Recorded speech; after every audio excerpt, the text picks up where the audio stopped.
C'était à la nif d'un pote, on avait été faire ça dans un bar, on a bu des coups et on était un peu éméchés.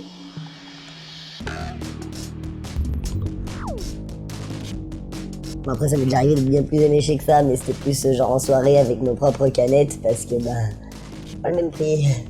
Mais ouais, je fais assez fréquemment des soirées avec les potes, mais ça se fait de manière assez aléatoire, on croise des potes, on décide de faire soirée.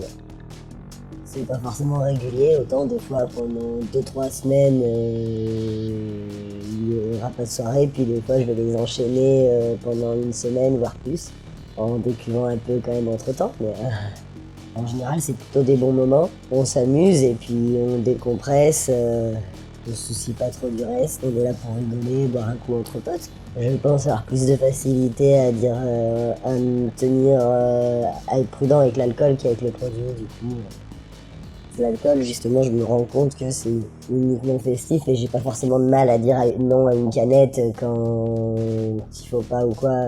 Quand on me propose du produit, quand des potes me proposent du produit, je sais dire non, mais je sais que vu que c'est moins souvent, j'ai plus facilement tendance à dire oui, mais c'était pas prévu à la base. Du coup, c'est pour ça que je fais plus attention. Et puis surtout, même si il y a longtemps j'ai déjà fait de coma éthylique, c'était quand j'étais jeune et que je savais pas boire justement, que je buvais n'importe comment, sans contrôler, sans faire gaffe à la quantité que je buvais. À l'heure d'aujourd'hui je fais énormément attention et ça m'est arrivé des fois de m'endormir trop bourré, mais c'est tout. Donc avec les autres drogues j'ai jamais eu vraiment d'accident, mais il y a eu une fois où j'avais les amygdales tout enflées, j'arrivais même plus à parler. Sinon avec le LSD, la fois où j'ai eu peur de ne pas redescendre.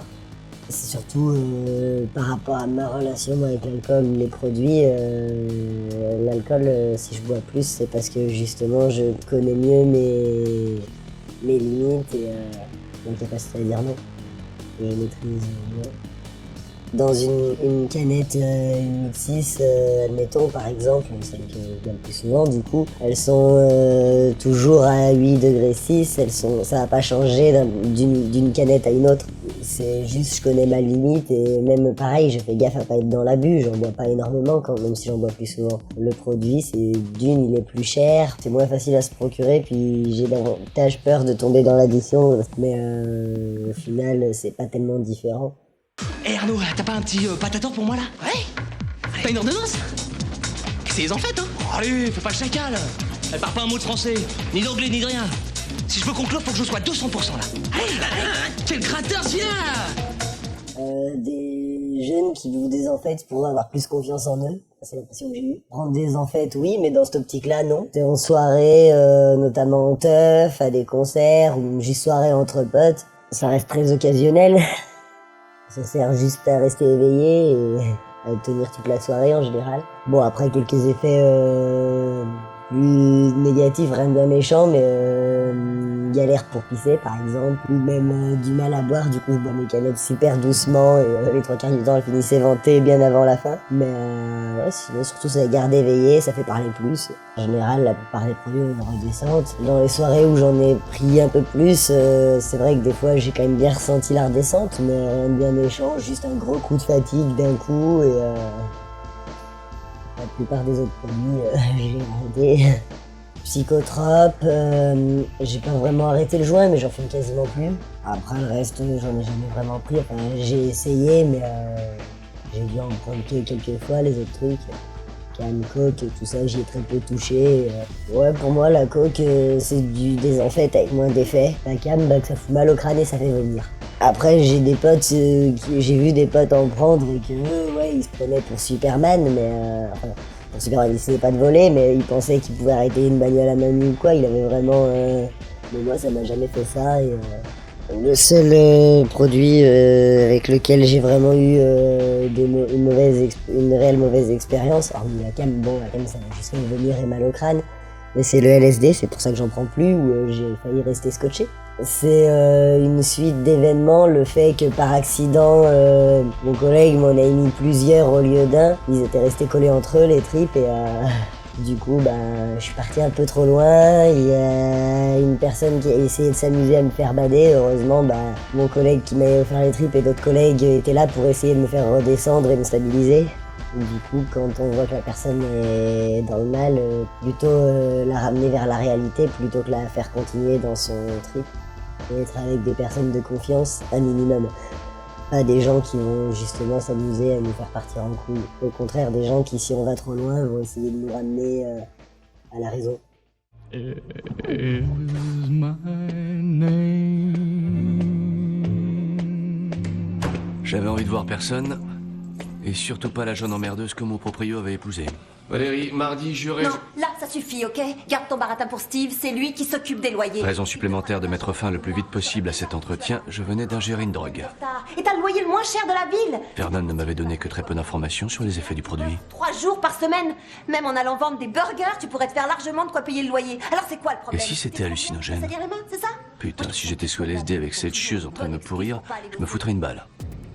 J'ai pris des drogues par accident en fait, en buvant dans une bouteille. La personne me dit non, il y a rien. Ah si, en fait, j'avais oublié, c'est pas la bonne bouteille, c'est celle de mon collègue, il y avait quelque chose dedans. Ou j'oublie de demander, la personne me tend une bouteille.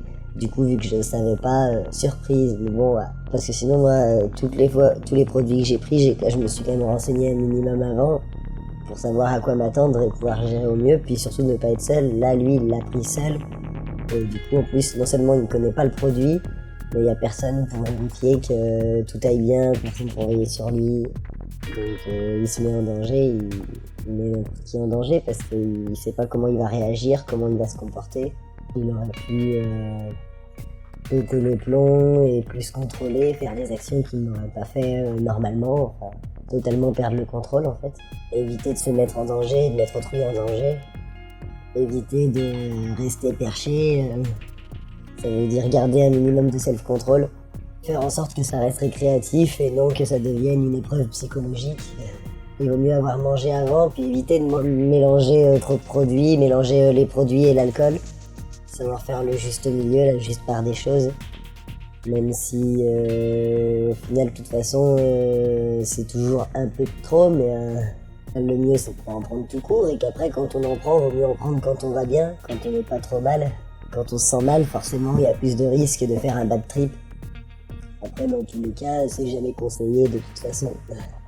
Après, même si voilà, c'est pas une bonne chose les produits, certains, enfin, on peut être capable d'y gérer et puis on finit par redescendre, donc même si c'est pas une bonne chose, c'est pas forcément un drame si la personne sait gérer sa perche ou sa défense. La première imprimante 3D à drogue est sortie en 2027. C'est une sorte de mini-labo qu'on a chez soi. La machine va se servir des substances chimiques de base que l'on a déjà et de l'encre que l'on vient de recevoir pour fabriquer une nouvelle substance en suivant les instructions du logiciel. Avec cette machine, presque toutes les drogues sont devenues légales d'un coup. C'est pas parce que je prends de la drogue que je suis pour... Ben, parce que je pense que les gens se mettent déjà assez la tête comme ça, alors si on peut avoir toutes les drogues légalement et comme on veut, c'est déjà tellement facile d'en avoir alors que c'est illégal. Déjà de pas toucher à la drogue, surtout pas en seringue, et puis après d'aucune manière que ce soit. C'est pas parce que je consomme que j'ai fait la connerie de le faire, et même si je suis pas dans l'addiction, voilà, j'ai pas envie d'arrêter, c'est une connerie, mais ouais, juste de pas commencer justement, parce que moi, il n'y a pas besoin d'arrêter après.